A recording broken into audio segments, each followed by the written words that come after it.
সামনে কেউ যায় না প্লিজ বড় ভাই লেক আমরো মোবাইল নামা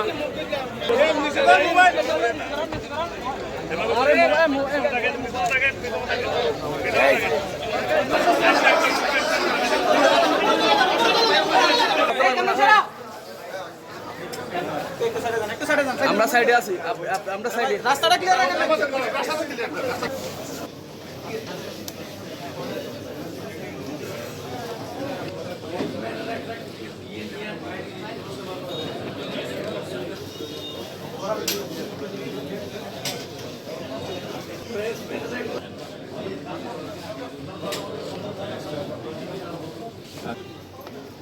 ও কর্মকর্তাদের সাথে মত বিনিময় সভা।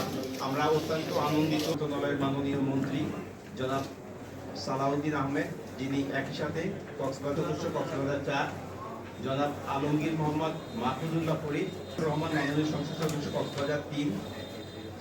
আজকের সভায় ত্রাণ ও প্রত্যাবাসন কমিশন বাংলাদেশ সরকারের অতিরিক্ত সচিব মহোদয় উপস্থিত আছেন, জিওসি মহোদয় উপস্থিত আছেন, কর্নেল জিএস ডিজিএফআই এপিপি মোতাবেক আইন শৃঙ্খলা কমিটিতে স্থানীয় মিডিয়ার প্রিয় সাংবাদিকবৃন্দ, আমি আপনাদের বিনীত অনুরোধ জানাবো আপনাদের